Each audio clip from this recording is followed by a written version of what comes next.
Educational institutes, including universities across country, to reopen tomorrow.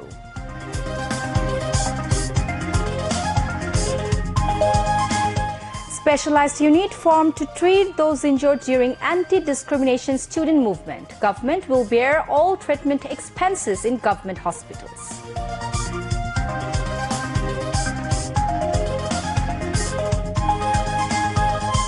Health screening starts at 3 airports in country, including Shah Jalal International Airport, to prevent spread of monkeypox.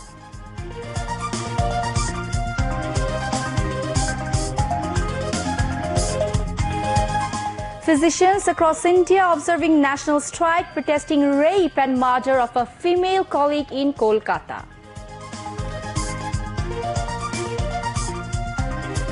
And West Indies are now batting against South Africa to chase the victory target of 263 runs in the Providence Test. Assalamu alaikum viewers, this is Upoma Shaha with you, welcoming you to the news at 10. You have just heard the headlines, now moving on to the details. Chief Advisor Dr. Muhammad Yunus has said the interim government is committed to ensuring a transition to inclusive and pluralistic democracy and creating an environment in which free, fair and participatory elections can be held. He said this while speaking virtually at the inaugural Leaders Session of the Third Voice of Global South Summit hosted by India today. This was Dr. Yunus's first multilateral engagement after taking oath as head of interim government. The Nobel laureate Dr. Yunus said young generations have impressed upon the people their aspirations for a revolutionary change, restoration of all institutions of the state to ensure democracy and human rights through a meaningful reform. Upon the people of their aspirations for a revolutionary change. Restoration of all institutions of the state to ensure democracy and human rights through a meaningful reform. Our government is committed to ensuring a transition to an inclusive and pluralistic democracy and create an environment in which free, fair and participatory elections can be held. Chief Advisor Dr. Yunus said their task is now to carry out vital reforms in their electoral system, judiciary, local government, media, economy and education. The Chief Advisor said they must place the youth and students who constitute a significant portion of the Global South's population at the heart of their strategies. Must place the youth and students who constitute a significant portion of the Global South's population at the heart of our strategies. 2/3 of our population are youth. They are the most powerful segment of the society. They are different. They are committed to creating a new world. The inaugural session was held at head of state government level and hosted by Indian Prime Minister Narendra Modi. The theme of the inaugural leader session is the same as the overreaching theme of the summit, an empowered global south for a sustainable future. Educational institutions across the country from secondary to higher education levels will reopen tomorrow after being closed for over a month. Respective educational institutions have already taken the necessary measures to restart the academic activities. This decision issued on Thursday by the Secondary and Higher Education Division under the Education Ministry following instructions from the Chief Advisor of the interim government.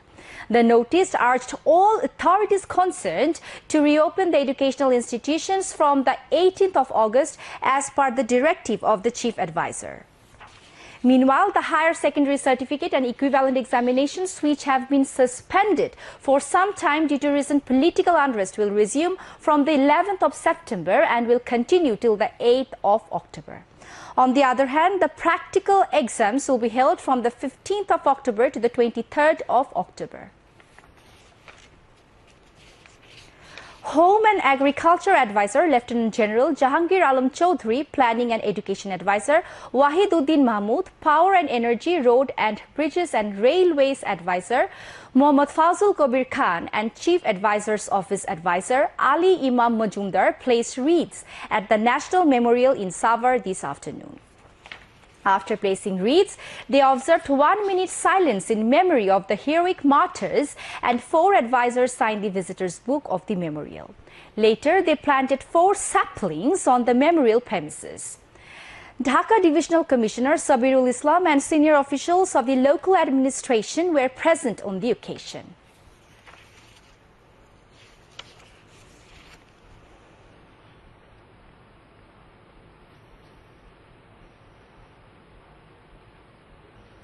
South Korea expressed its willingness to collaborate with the interim government of Bangladesh.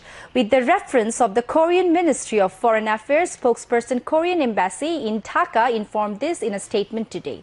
The spokesman of Korean Ministry of Foreign Affairs said the Korean government hopes that Bangladesh's interim government will quickly restore peace and stability in the country. The statement also emphasized South Korea's commitment to strengthening relations with Bangladesh under the new government. Besides, Prime Minister of Netherlands Dick Schoof has written to the interim government's chief advisor Dr. Mohamed Yunus congratulating the Nobel laureate. Dick Schoof wished the interim government every success in the important yet difficult transitional tasks, especially restoring law and order, ensuring accountability and preparing for democratic elections. Besides, Dutch Minister Dick Schoof expressed his eagerness to further deepen cooperation between the two nations. Bir Protik Farooqi Azam, the advisor to the Liberation War Affairs and Disaster Management Ministries, has said that any fake freedom fighters identified will be punished for deceiving the state. He made the remarks at a press briefing at the Chattogram Circuit House regarding the city's law and order situation today. The advisor said, scrutinizing the list of freedom fighters, we can see the reality of what happened. They have become freedom fighters in many forms and ways. Later, the advisor visited the burnt Kotwali police station and talked to the policemen. He also sought cooperation from locals to normalize the activities of the police stations.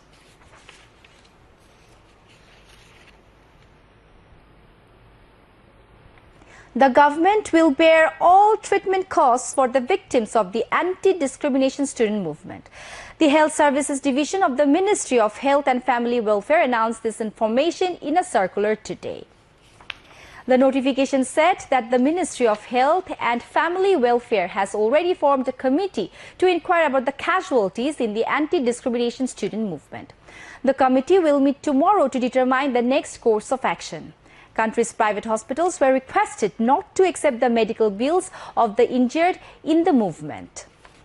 If necessary, the government will bear the medical expenses of the injured protesters undergoing treatment in private hospitals, added the notification. Coordinators of anti-discrimination student movement visited different hospitals to see the conditions of those injured during the anti-quota movement.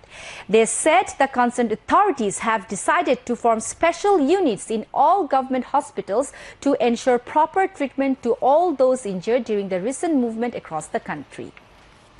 The coordinators visited various hospitals in the capital, including Dhaka Medical College Hospital and Kurmitola General Hospital, to inquire about the injured this morning.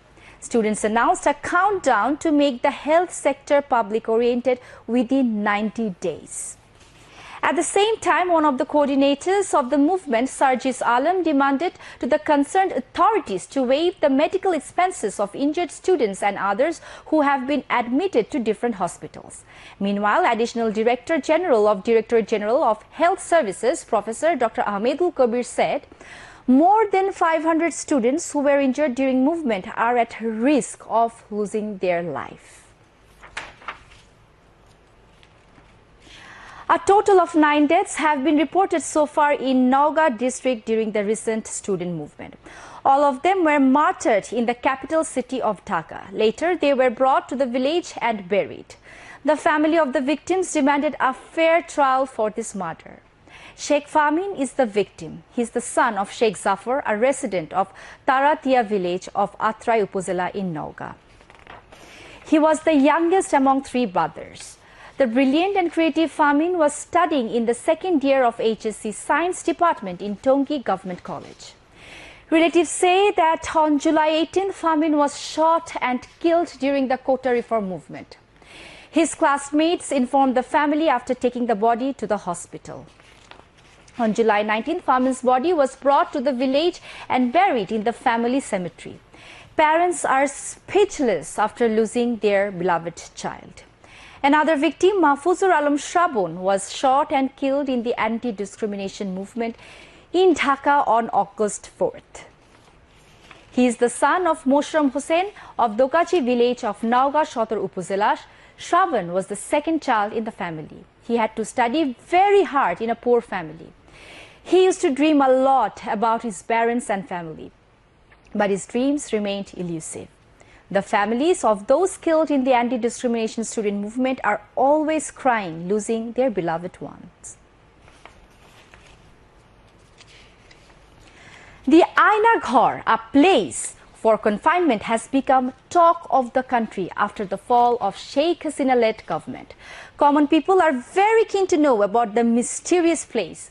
Ayna-Ghor is a place where politicians and people from different professions had been confined for opposing the Sheikh Hasina-led government. Hundreds of people had been confined to the Ayna-Ghor, a congested place with inadequate light and air circulation. As a result, it was difficult for the confined people to differentiate day and night. Barrister Ahmed bin Kashem had been confined to the Ayna-Ghor for long 8 years in a narrow room under the supervision of army intelligence. Like Ahmed bin Kashem, many victims of enforced disappearance had been confined to this Ayna-Ghor. After the fall of Sheikh Hasina-led government, many victims got released from the Ayna-Ghor following demands of their relatives. The victims have disclosed the brutal torture they had gone through at the Ayna-Ghor. According to a report of US-based Human Rights Watch last year, as many as 600 people had been victims of enforced disappearance after Sheikh Hasina assumed power in 2009. The issue of Ayna-Ghor surfaced first in a report in 2022, but the government denied it. The victims have demanded punishment to the persons involved in the arrangement of Ayna-Ghor through a probe commission. A murder case was filed against former Prime Minister Sheikh Hasina, former Education Minister Mohibul Hassan Chaudhry Naufal, and 32 other people at Chatgaon police station in the city. The case was filed over the killing of Higher Secondary Certificate HSC examinee of Ashikan Aulia Degree College, Tanvir Siddiqui, 19. He was shot dead in a clash between protesters and police and Awami League activists during Quota reform movement on July 18 in the port city Boddarat area. Tanvir's paternal uncle, Mohammad Parvez, filed the case with the Chatgaon police station against 34 names, including Sheikh Hasina and Naufal, and 40 to 50 unnamed people on Friday night. OC of Chatgaon police station, Jahidul Kovir, confirmed about filing of the case and said Inspector Mohammad Sabit Ali has been given the task of investigating into the case. Hazrat Shah Jalal International Airport has started health screening of the arriving passengers in view of the global public health alert on monkeypox issued by the World Health Organization, WHO. Executive Director of Hazrat Shah Jalal International Airport Group, Captain Kamrul Islam, said the authority is screening arrival passengers with the thermal scanner archway, and if required, travelers with symptoms will be sent to quarantine in Kurmitola General Hospital's Infectious Diseases Hospital IDH and Kuwait Bangladesh Moitri Hospital. Decisions were made in the meeting for concerned stakeholders to remain alert and take responsibility in this situation to tackle the passengers with mpox symptoms. Centers for Disease Control and Prevention representatives have taken several protective measures, such as avoiding close contact with people with suspected or confirmed monkeypox, wearing medical masks, avoiding skin-to-skin contact and using disposable gloves, and washing hands regularly with soap and water or an alcohol-based hand rub. Airlines were asked to remain alert and inform the health department promptly in case of any passenger with the symptoms. Besides, passengers are requested to call 10655 in case of any symptoms developing within 21 days of arrival. According to WHO, common symptoms of mpox are a skin rash or mucosal lesions which can last 2 to 4 weeks, accompanied by fever, headache, muscle aches, back pain, low energy and swollen lymph nodes. Now, international news. Healthcare services have been hit across India as doctors responded to the Indian Medical Association's IMA call for a 24-hour withdrawal of medical services from 6 a.m. on Saturday till Sunday. Amid growing protests over the gruesome rape murder of a trainee doctor at a Kolkata hospital, the IMA has called for a nationwide strike during which routine OPD services and elective surgeries will not be conducted. However, all emergency services will be functional. The IMA described last week's killing as a crime of barbaric scale due to the lack of safe spaces for women and asked for the country's support in its struggle for justice. Protests against the attack and calling for the better protection of women have intensified in recent days after a mob vandalized the hospital where it happened. US President Joe Biden has warned parties involved in negotiations aimed at signing a ceasefire agreement in the Palestinian Gaza Strip. He urged them not to undermine efforts to reach a potential agreement. "We are closer than ever to a ceasefire agreement," Biden said after the latest talks. However, a senior Hamas official expressed doubts. Biden said he was sending Secretary of State Antony Blinken to Israel as a part of a vigorous effort to get the deal done. The US President made the remarks after the United States, Qatar and Egypt issued a joint statement. Governments are making desperate efforts to ensure that the ongoing war in Gaza does not turn into a regional conflict. They consider any progress in the talks in Qatar necessary. Senior officials involved in the mediation process will meet again next week in Cairo, Egypt. In a statement, Biden said he spoke separately with the leaders of Qatar and Egypt. They expressed strong support for the ceasefire proposal. At least 80 people were killed in an attack by the Paramilitary Rapid Support Forces (RSFON), a village in Sennar State in central Sudan. The RSF launched a bloody attack on a village in Sennar State after a 5-day siege. The attack came after the RSF tried to kidnap girls from the village, which the residents resisted, leading to a massacre.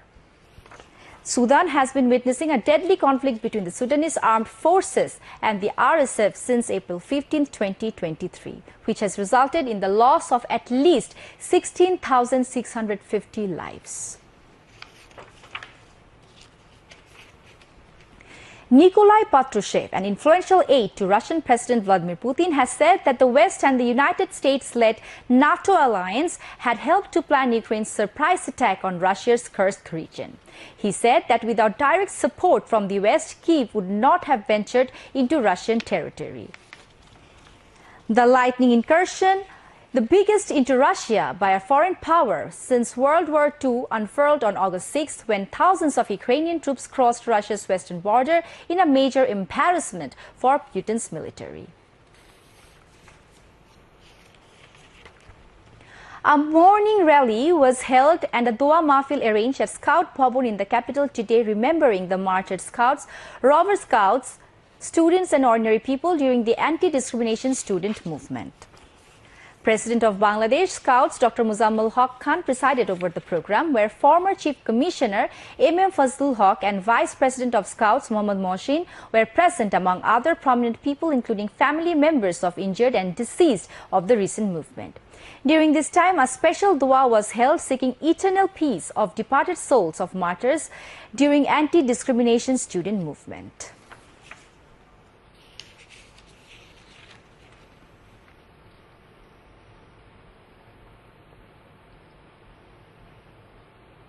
Now weather.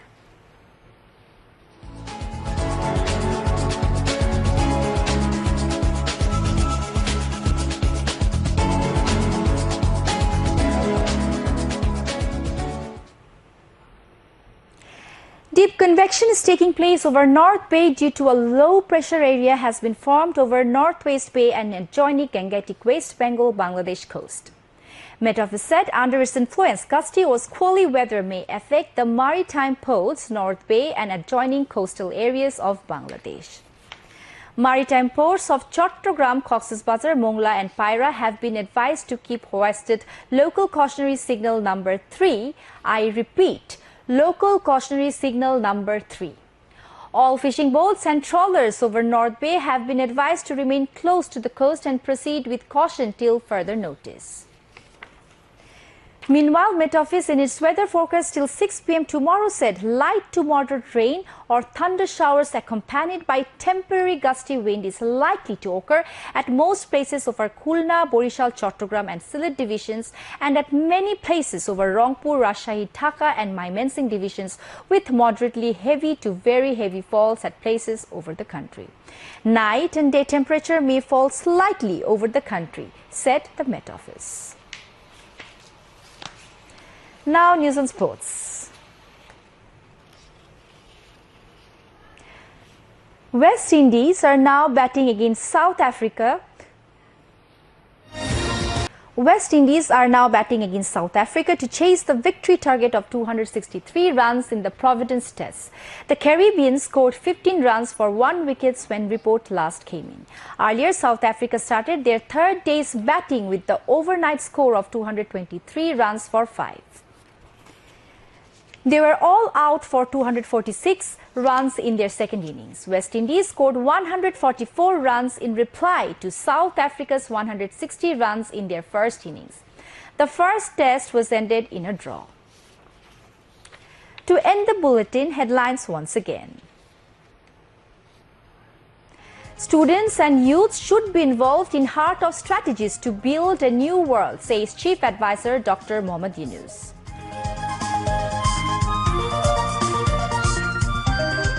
Secondary and higher secondary level educational institutes, including universities across country, to reopen tomorrow.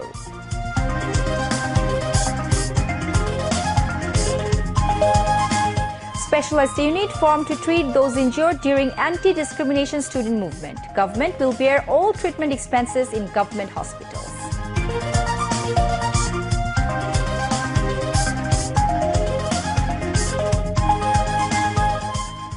Health screening starts at 3 airports in country, including Sharjah International Airport, to prevent spread of monkeypox.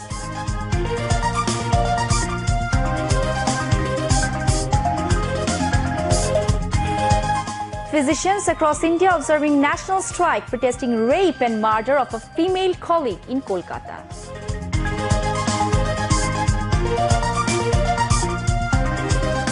And West Indies are now batting against South Africa to chase the victory target of 263 runs in the Providence Test.